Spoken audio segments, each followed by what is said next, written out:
Hello, I'm David Shepherd and welcome to my Thursday Facebook Live.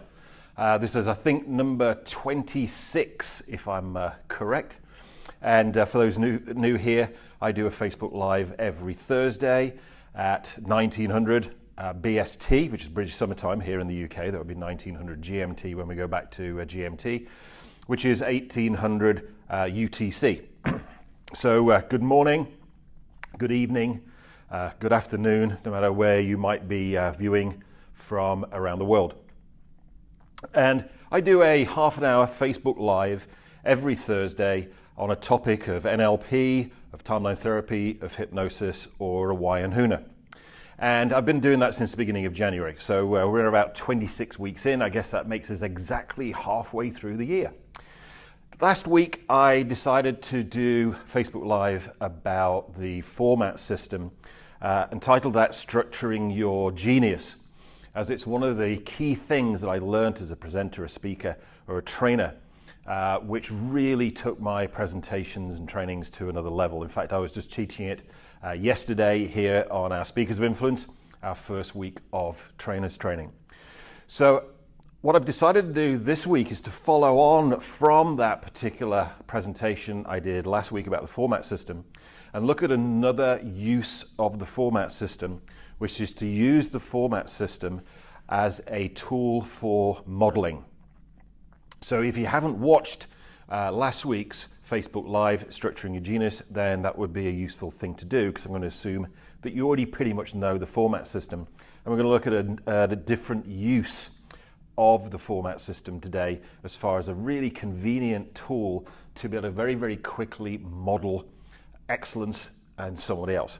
So let's just put that into perspective, because I know some of you are new to NLP and might not be aware of the whole thing called modeling. So the idea of modeling was really what brought NLP about in the first place, in that what Richard Bandler and John Grinder did was find true models of excellence in the therapy world. People were taken as being absolute geniuses in that field, even to the point where some people actually thought they were wizards, who were Virginia Satir, Fritz Perls, and Milton Erickson, to find out how they did what they did. You know, from Freud, when he first came out with his psychoanalysis, his talking cure, said it would take about 400 or 500 hours for somebody to get a result in therapy. Whereas Virginia Satir, Fritz Perls, Milton Erickson were getting results in a fraction of that time, like 10 to 15 hours. And people didn't know how they were doing it. So Bandler and Grinder came up with the process of modeling to be able to find out how they did that. And the core to modeling is to denominalize.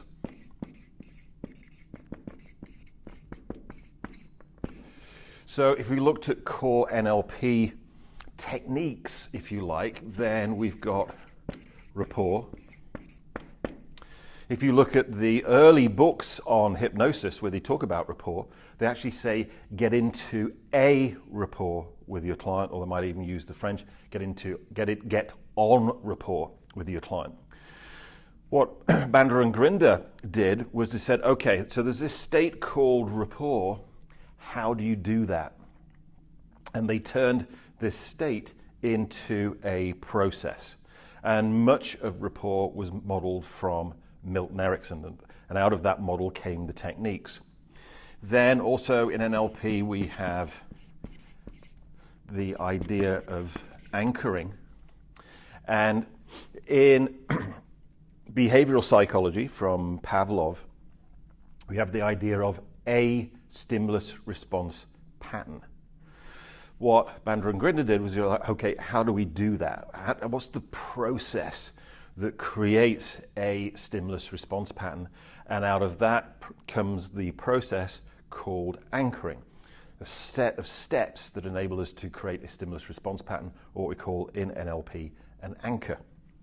And then anchoring was enough to explain simple behaviors but not more complex behaviors. So they were looking for a model that would enable us to explain more complex behaviors, and they looked at the work of Miller, Pribram, and Galanta, where they postulated the existence of this thing called a tote model. Test, operate, test, exit. But notice a tote model.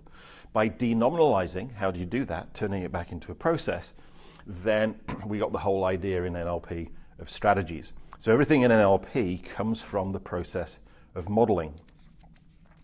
To put it into the big picture, how that comes about as a process is that one, you find a true, probably what we call world-class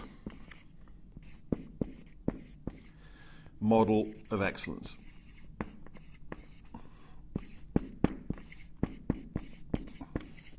Someone who's absolutely best at what they do in the world. Then we do the process of modeling that person to extract how they do that. We would then install in ourselves to see if we can actually replicate the results of the true model of excellence. If that's all we're interested in, just for our own personal use, at that point in time, we're done with the process. But it might be that we want to train others.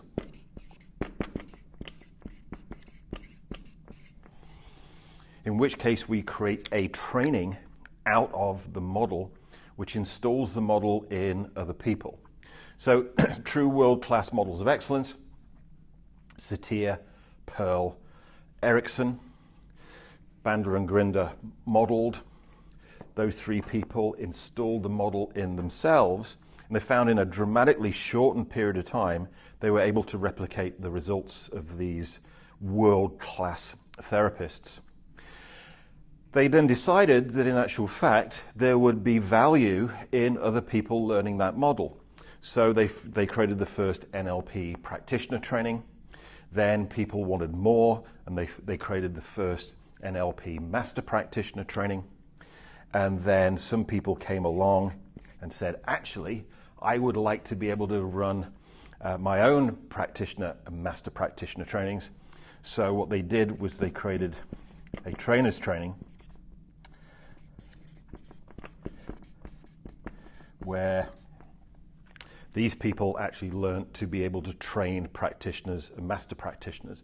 And that was the order and sequence of how NLP came into being at this point in time, with a level of practitioner, of master practitioner, trainer, and of course then there's a level above that, which is master trainer, which is the trainer of trainers.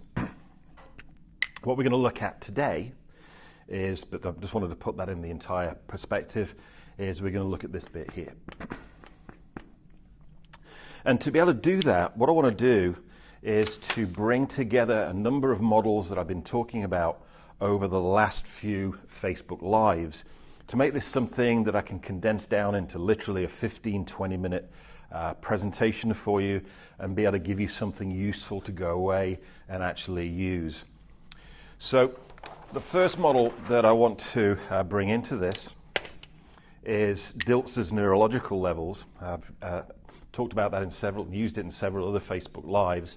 I know there are certain people who question whether it's actually valid or whether it's actually an NLP. I personally find it very useful, and that's the thing that I'm most interested in. And again, I've modified it a little bit from Robert Diltz's original, in that what we've got on the outside here, I put as results. Because that's the major thing that we're interested in NLP. It's the major thing that we're interested in modeling, the results that we're able to get. And we know that our results are generated by our behaviors, moment by moment. And in the original and the previous ones I've done, I've put skills and abilities here. What I want to do for the purpose of this particular presentation is to replace that with the notion of strategies, the mental processes that we run to be able to create all of our behaviors and everything that we do. And we already know that below that we have our beliefs, either limiting beliefs or empowering beliefs. and there's a previous Facebook Live around the power of beliefs and how to get rid of limiting beliefs if you're interested in that. And then the level of values. And so if we've got a complete model to be able to replicate the results that a particular person creates in a field of excellence, field of expertise, then these are the things that we'd want to extract from the person. Now, I want to then introduce you to another model in NLP, which is new to our Facebook Lives, which is the major elements of NLP. And there are 4 elements. We've got the internal state,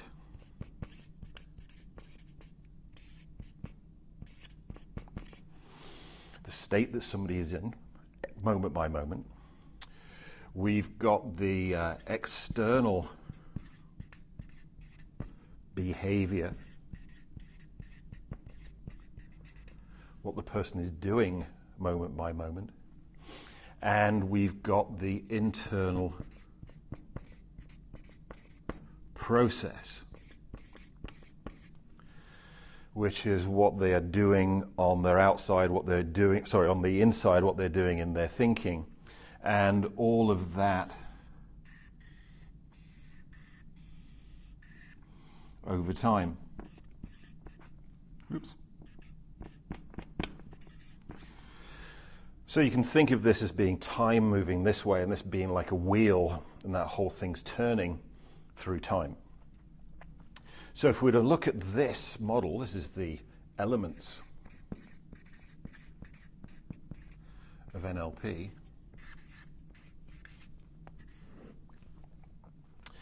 Then we can map this onto what we've got here with Diltz's neurological levels. Obviously, external behavior, what the person is doing with their physiology, essentially. Internal process is the strategies the person is running.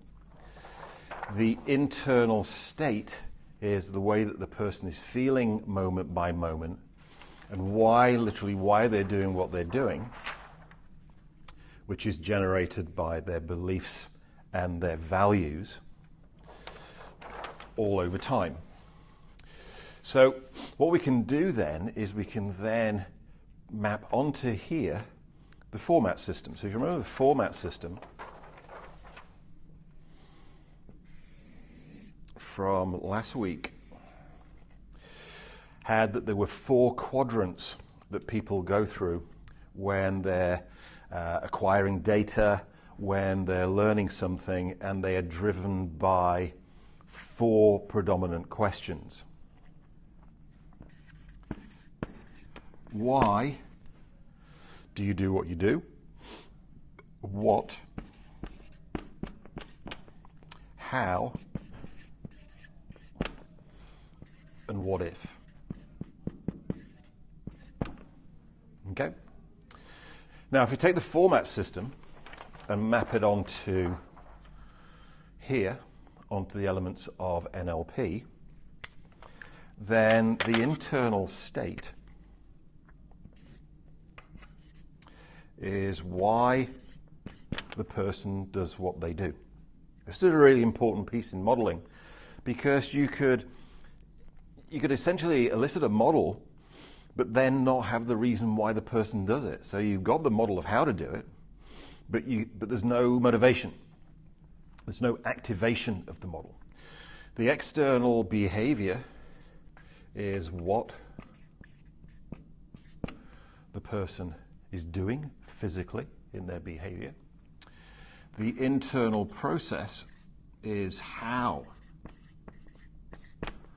they are doing it. And a vital piece in the model, and one piece that's most often ignored or missed, is over time answers the question, what if? Well, what if this happens? What if this happens? What if this doesn't happen? What if that doesn't happen? Where does the person get their feedback from to modify this over time as the wheel rotates through time. If we're then to map that onto here, then what we've got is this is the what,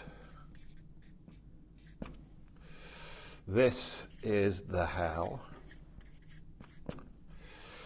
these two are the why, and then if we looked at that whole thing over time, we've got the question, what if? So therefore what we can do is we can take the format system with these running behind it to give us a structure of how we can very simply, by thinking of four main questions, of being able to model or extract a model from our true model of excellence in no matter what that person may be doing. Then what we have here with the why is the filter patterns.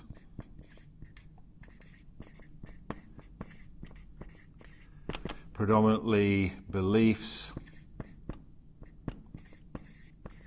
and values.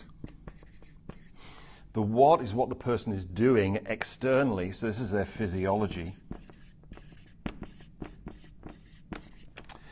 The how is the strategies. Strategy is very easy to elicit. All the strategy elicitation questions start with the same word, how. How do you know it's time? How do you get motivated? How do you decide? How do you know you made a good decision? How do you find somebody attractive? How do you know somebody finds you attractive? How do you know somebody deeply loves you? How do you do your problem? Etc., etc., etc. And the what if is the feedback and what somebody actually does with that. So if we were to look at these major components in an order of importance, then the most important piece of the model is the physiology, particularly the breathing. And as we know from an NLP point of view, the thing that has the biggest impact on our state is our physiology, and out of all our physiology, it's our breathing. That's the what. Then the next would be the filter patterns,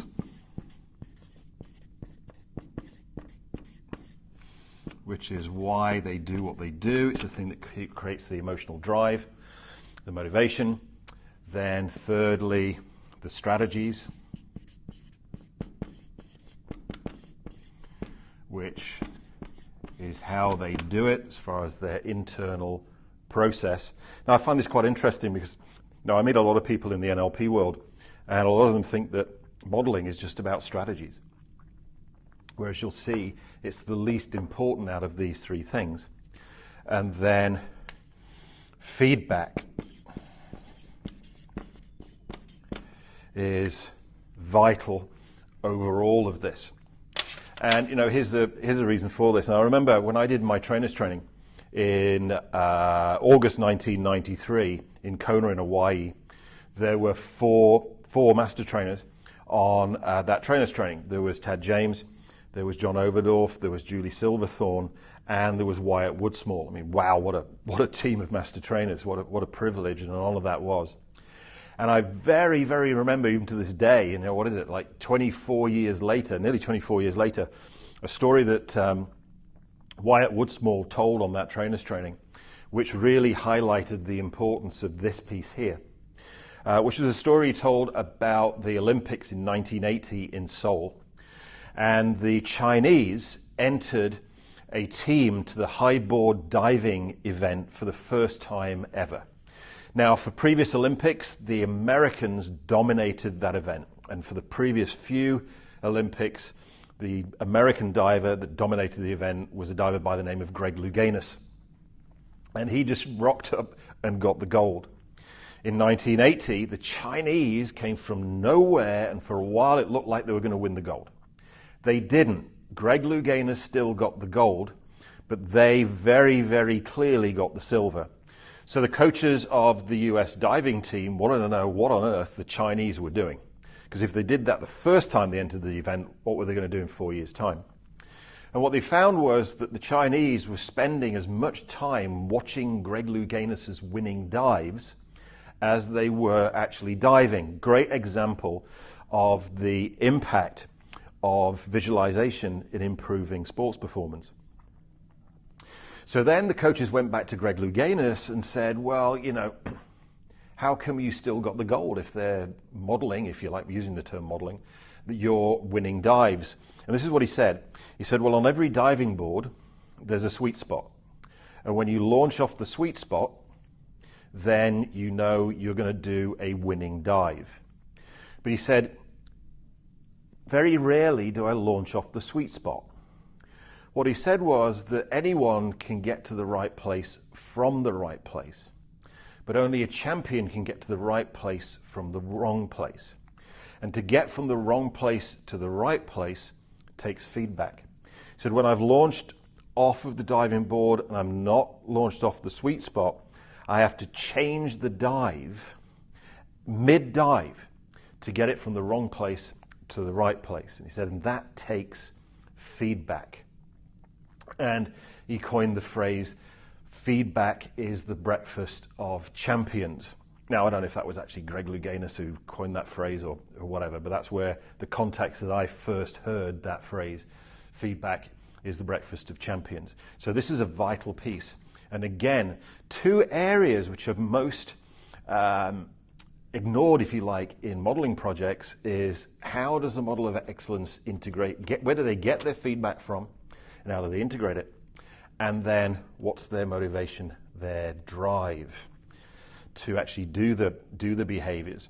And it's quite interesting. That's that example comes from Greg Louganis and the highboard diving team, because the first time I actually used the format system as a device to model someone was actually one of our NLP master practitioners, Leon Taylor.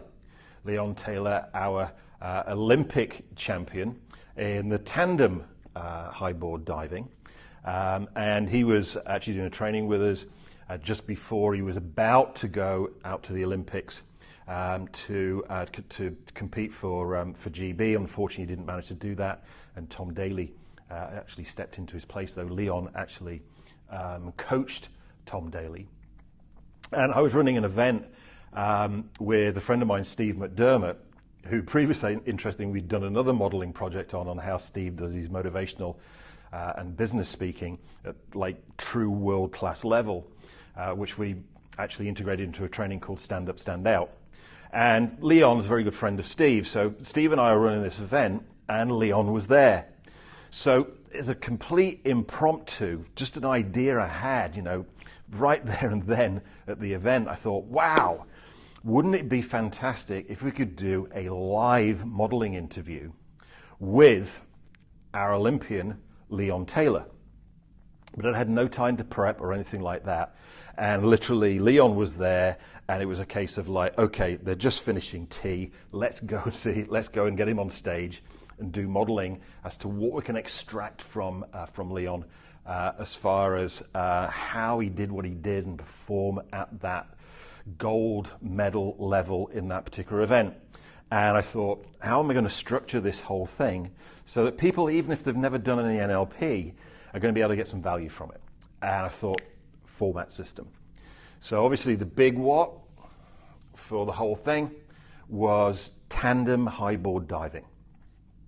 And then I went through the process of going, okay, Leon, why do you do this? Why do you get up at like 4 o'clock in the morning to do this thing you do? And we got all of his answers out, which pulled out values, pulled out beliefs. Then I got him to actually get on the stage and kind of show us what he did as far as like, there's a whole thing about going up the ladder, then getting ready to launch, and then launching and all that kind of stuff. Then how do you do that? How are you thinking at this point in time? At this point in time, what are you doing inside your head? And then where do you get your feedback from? What do you do if this happens? What do you do if this happens? What do you do if this happens? What do you do if this happens? And in a very, very brief, with no warning whatsoever for either me or for Leon, in about half an hour, we got some real gold dust, if you like, as far as how people perform at such a fantastic level. So really, it's all there on that piece of paper. Everything you need to know, if you just happen to be there with a true model of excellence and you think, how do I extract something from this person really quickly without any prep? These are the questions you want to ask. Why do you do what you do? What do you do? Show me. And how do you do that internally? And so where do you get your feedback from? And what are the what ifs? What can go wrong? What can go right? And how do you change what you're doing as you're doing it to get from the wrong place to the right place? So I hope that's been useful for you. I don't know if I might have gone slightly over half an hour, I'm not sure. But there's how we go about using the format system to do NLP modeling. Thanks for joining us. And we'll be back here again next week, Thursday at 1800 UTC, no matter whereabouts in the world you are, for our Facebook Live. If you've got particular things you'd like me to cover in the field of NLP, of timeline therapy, of hypnosis, or a Huna, then please direct message me and I will take your ideas and put them together and broadcast them at some point in time in the coming weeks on David Shepherd's Facebook Lives. Thanks for joining me. Have a good morning, afternoon, or evening, wherever you may be in the world.